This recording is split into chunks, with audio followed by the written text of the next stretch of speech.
नमस्कार, उज्जवल भारत न्यूज में आपका स्वागत है।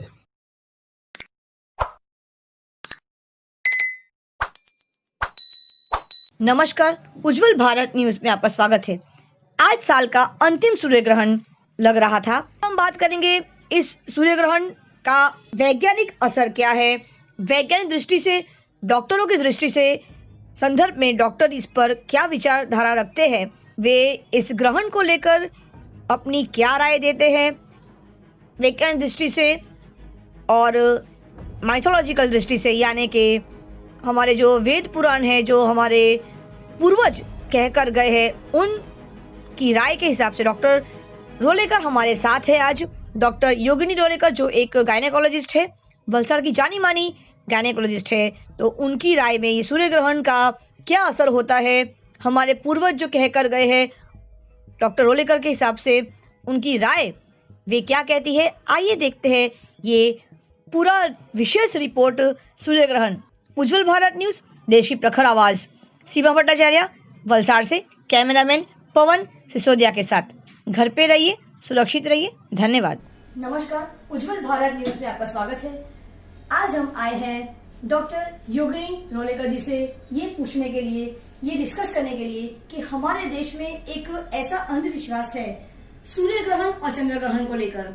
सूर्य ग्रहण और चंद्र ग्रहण देखा जाए तो एक नेचुरल प्रक्रिया है, नेचुरल फिनोमिना है, लेकिन उसके बावजूद भी हमारे देश में काफी ऐसे ब्लाइंड बिलीवर्स लोग हैं, ऐसे अंधविश्वासी लोग हैं जो इसको नेगेटिव, नकारात्मक समझते हैं। तो डॉक्टर्स पॉइंट ऑफ व्यू से, विज्ञान के पॉइंट ऑफ व्यू से डॉक्टर योगिनी रोलेकर जी इस संदर्भ में क्या कहती है, आइए जानते हैं। डॉक्टर नमस्कार। नमस्कार। जैसे आपने बताया जी, सूर्य ग्रहण और चंद्र ग्रहण जी, ये बरसों से हम देख रहे हैं जी।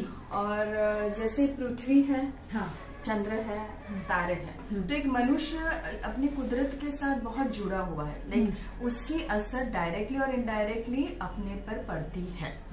बरसों पहले जब साइंस इतना आगे नहीं था, जैसे ज्यादा पता नहीं था कि ये ग्रह में एग्जैक्टली क्या होता है, और तभी ऐसा भी था कि तभी बिजली भी नहीं थी। अभी एक ऐसा जमाना आ गया है कि बिजली सब जगह है, इवन अपने कार में भी है, इवन हेलमेट में भी है जी। तो बरसों पहले जब भी पता नहीं था कि ये ग्रह है, तो ऑलरेडी अंधेरा तो है। और सूर्य ग्रहण में क्या होता है कि पृथ्वी के और सूरज के बीच में चंद्र आ जाता है, तो जो रोशनी रहती है वो ढक जाती है। तो ढक जाती है तो उसकी वजह से क्या होता है कि पूरा अंधेरा और हो जाता है। ऑलरेडी तो अंधेरा है, बिजली नहीं है, तो तभी सोचो कि तभी कैसा लगता होगा। जैसे अचानक दिन है और अचानक अंधेरा हो गया, तो तभी के जमाने में सबको ऐसे लगता था कि कुछ खराब चीज हो रही है, उनको पता नहीं था जी। तो तभी ऐसे टाइम पे हम लोगों को सलाह दी जाती थी, जैसे कॉमन मैन को भी सलाह दे रही है और प्रेग्नेंट को भी सलाह दिया जाता है कि बाहर नहीं निकलना है। बाहर क्यों नहीं निकलना है? जैसे अंधेरा है तो बाहर निकलेंगे तो आपको इंजरी हो सकती है, आप गिर सकते हैं, आपको कहाँ पर भी ये लग सकता है, चोट लग सकती है। तो स्पेशली प्रेग्नेंट जो पेशेंट रहता है उसका तो वैसे ही इम्बैलेंस थोड़ा सा रहता है because of the weight of the बच्चों, तो उसकी वजह से उनको रिस्ट्रिक्शन दिया जाता है कि भाई बाहर मत निकलो। तो ये कॉमन मान्यता है। और ग्रहण मतलब कभी कभी अपना काम भी बिगड़ जाता है ना, तो हम बोलते हैं कि कौन से ग्रहण में काम किया। तो ये बहुत एक मिथ है कि ग्रहण इज डेंजरस, बट ग्रहण एक खूबी बहुत ही अच्छा नेचुरल चीज है, कुदरती चीज है। और अभी तो बहुत जन अपने स्पेशल ग्लासेस रहते हैं देखने के लिए, और जो सन की जो लाइट जो रिंग रहती है बहुत सुंदर दिखती है। तो it is a natural things, and कभी कुदरत ऐसा चाहता नहीं है, आज तक ऐसा रिकॉर्ड है कि कभी कुदरत हमको नुकसान हो ऐसा कुछ चीज करता नहीं है, और आने वाले बच्चे को तो थोड़ा भी नुकसान नहीं करेगा। तो डॉक्टर होने के नाते, ऐसे गायनेक होने के नाते, जो व्यूअर्स के अगले प्रश्न है, काफी सारे कल मुझे प्रश्न मिले थे कि मैडम ये जरूर प्रश्न पूछना। तो एक प्रश्न ये भी था कि हम लोग बहुत ओपनली बात करेंगे हम दोनों कि प्रेगनेंसी अगर कोई लेडीज चाहती है तो फिजिकल रिलेशन अगर उनको उस वक्त बनाना है तो क्या वो सेफ है ग्रहण के वक्त? ये भी एक मान्यता है कि ड्यूरिंग प्रेगनेंसी, ड्यूरिंग ग्रहण हमको सेक्स नहीं करना चाहिए, क्योंकि आने वाला जो बच्चा होगा उस पर आड़ असर होगी। ये एक सरासर गलत बात है, ऐसा कुछ है नहीं, ऐसा कुछ साइंटिफिकली प्रूव हुआ नहीं है। मगर जैसे कहते हैं ना कि बरसों से कहीं चीज ऐसी रहती है कि किसने कहा तो मेरी माँ ने कहा, हाँ। माँ को किसने कहा उसकी माँ ने कहा। सो इट इज लाइक जो बरसों से चले आ रहे हम उसको फॉलो कर रहे हैं, तो ये जस्ट एक फॉलो करने वाली चीज है और उससे कोई नुकसान नहीं है। तो मैं तो कहती हूँ कि कोई चीज में नुकसान नहीं होती तो माँ और सास की बात भी कभी कभी माना करो। पता है, ये एक मुझे प्रश्न आया था कि एक लड़की के गाल पे इतना बड़ा सा ब्लैक दाग है, मसा टाइप है, तो उसको ये कहा गया था कि उसकी माँ पापा ने शायद ये कहा गया था, ये मान लिया था कि सूर्य ग्रहण या चंद्र ग्रहण के वक्त उन्होंने संबंध बनाने की वजह से उसकी लड़की के ऊपर ये दाग है। तो ये सच है क्या? हाँ, नहीं, जैसे मैंने बोला ना कि ऐसा कोई भी चीज साइंटिफिकली प्रूव नहीं है, मगर कहा जाता है, मतलब जैसे मैंने पहले बताया कि बरसों से कहा जा रहा है कि जैसे मैंने बताया कि भी ग्रहण के टाइम बाहर नहीं निकलना है क्योंकि आपको आपके स्किन में डैमेज हो सकता है। हाँ। तो आपके स्किन में डैमेज हो सकता है तो आने वाले बच्चे के स्किन में भी डैमेज होगा, वैसी बातें करते हैं, but it has not been proved scientifically. जी, और बहुत सारे ऐसे प्रश्न भी आए हैं, कॉमन प्रश्न, जैसे कि खाना वगैरह जो होता है वो ग्रहण के वगैरह तो पहले बन चुका है तो ग्रहण लगने के बाद उसे फेंक देते हैं, तो क्या वो सब जरूरी है? कि अब ऐसे साइंस पढ़ी हो, आप डॉक्टर होने के नाते, आप हमारे देश की जो जनता हमें देख रही, जो हमें दर्शक देख रहे हैं, उनको आप क्या बताना चाहती हो?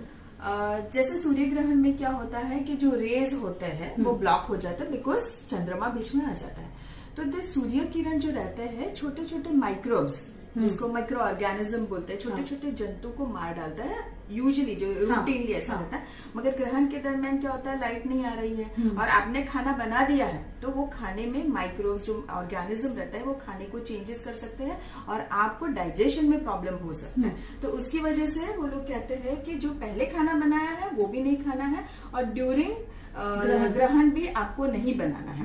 मगर अभी ऐसा नहीं है, बराबर, क्योंकि अभी क्या है कि हम फ्रेश कुक कर सकते हैं, अभी तो ओवन भी आ गया है तो उसके अंदर भी आप खाना बना सकते हैं। तो ऐसी कोई चीज ऐसी है नहीं, मगर जैसे मैंने बोला जो चल रहा है करो और जिससे कुछ नुकसान नहीं हो रहा, वो मानने से कुछ नुकसान नहीं हो रहा, तो यू जस्ट फॉलो दैट।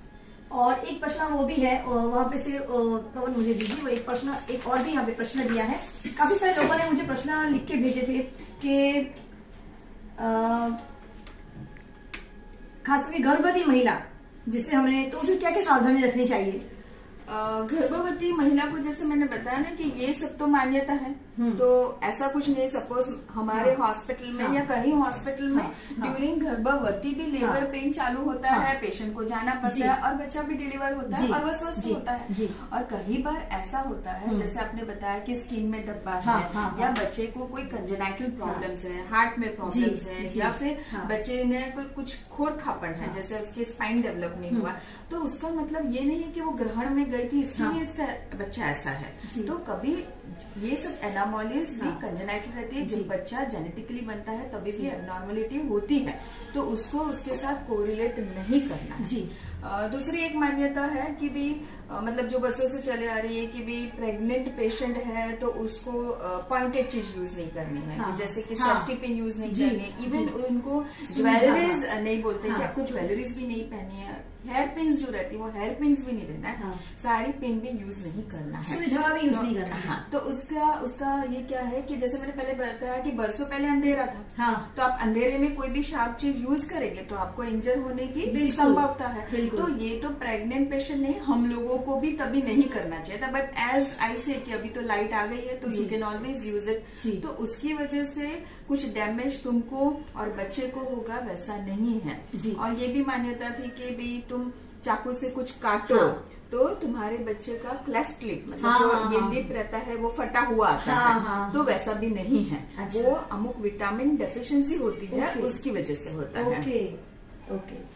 तो ये एक गैर मान्यता है, तो वैसा भी नहीं है। ऐसे बहुत सारे अंधविश्वास जो हमारे देश में आज भी चला आ रहा है, तो बस उन्हीं टॉपिक को आज हमने डिस्कस किया है और आगे भी हम लोग ऐसे कुछ बहुत सारे पौधे डिस्कस करेंगे। आज समय कम होने के नाते हम लोग आज इस टॉपिक को यहीं पे खत्म करते हैं। प्रोग्राम खत्म होने के पहले मैं आपको बोल दूंगी कि ये जो सब मान्यता है, जैसे कि बाहर नहीं जाना है, ये काटना नहीं है, मगर प्रेग्नेंट पेशेंट को मैं एक एडवाइस दूंगी कि तुम तुम्हारे पेरेंट्स को, तुम्हारे सास को, तुम्हारे जो अपने वडील जो रहते हैं, अपने सीनियर बुजुर्ग जो रहते हैं, जो आपको एडवाइस दे रही है उनको फॉलो करो, क्योंकि वो फॉलो करने से नुकसान नहीं। ऐसी भी मान्यता है कि उस दिन आपको एक जगह पर बैठ के भगवान का नाम लेना है, मंत्र जपना है। तो it is good for your baby, it is good for you also. ये आपके लिए और आपके बच्चे के लिए अच्छा है।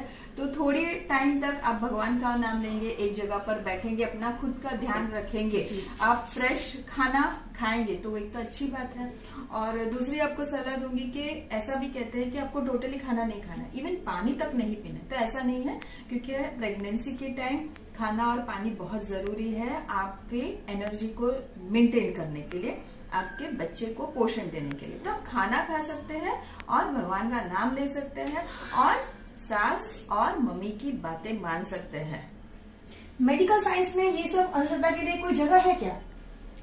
मेडिकल साइंस में इन सब अंधश्रद्धा के लिए कोई जगह है क्या? ऐसे डॉक्टर, आप क्या इस मामले में क्या कहना चाहते हैं इस सवाल के ऊपर? हाँ, जैसे मैंने बोला है ना कि ये जो मान्यता चली आ रही है, तो वो मान्यता चली आ रही है तो हमेशा, ये तो ग्रहण की बात है, मगर कई सारी चीजें प्रेगनेंसी में, इवन प्रेगनेंसी के सिवा, जैसे बोलते हैं ना कि एक बिल्ली भी रास्ता काटता है तो भाई नहीं जाना है। मगर वो कैसा था कि वर्षों पहले जब प्लेग की बीमारी थी, जो चूहे से होती थी, तो जहां पर बिल्ली कट रही है तो समझना कि चूहा है उधर, तो उसकी वजह से आपको वहां पर नहीं जाना है कि आपको रोग ना हो जाए। तो वैसे कई मान्यता साइंटिफिकली कभी देखा जाए तो कभी कभी सही भी होती है। बुजुर्ग है, एक्सपीरियंस लोग हैं, तो आप उसके बारे में जानिए, उसके बारे में सोचिए कि हम ये करेंगे तो कितना फायदा है, कितना उसके तह तक जाना जरूरी है कि वहाँ पे वो मान्यता क्यों प्रकट हुई है।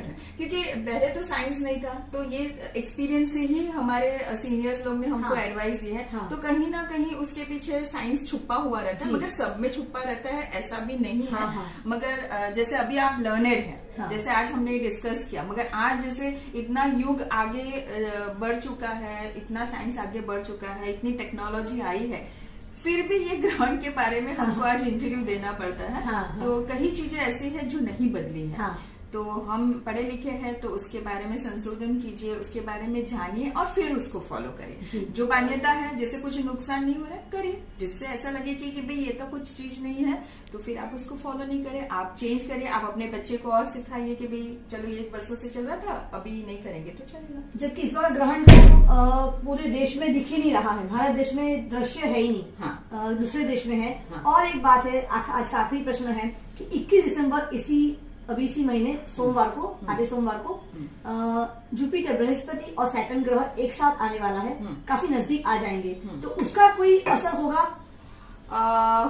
उसका भी कोई असर होगा नहीं। जैसे मैंने बोला ना कि ये जो ग्रह है और जो प्रकृति है, थोड़े बहुत चेंजेस आते हैं, but not that major changes जो हमको बड़ा चढ़ा के किया जाता है कि भाई ये करने से वो होगा या मेजर डिफॉर्मिटी होगा, तो ऐसा कुछ है नहीं। तो एक नेचुरल फिनोमेना है। तो मैं तो कहती हूँ कि ये चंद्र ग्रहण, सूर्य ग्रहण, इसको एंजॉय करिए। आप देखिए ये नजारा रोज रोज देखने को मिलता नहीं है, सो यू एंजॉय इट। 21 तारीख को आप भी कोशिश करना, थोड़ा समय निकालना, और साइंस सेंटर में शाम को लाइव है।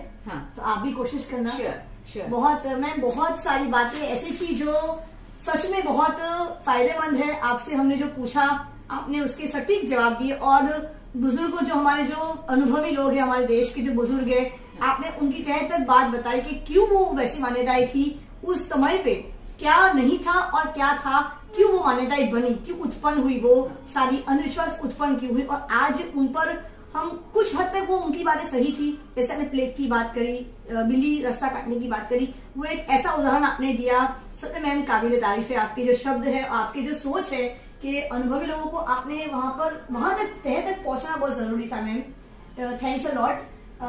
दर्शकों, आपने ये जाना कि किस प्रकार से आज डॉक्टर योगिनी रोलेकर जी ने भी हमें समझाया है कि कुछ ऐसी मान्यताएं हैं जो सही है,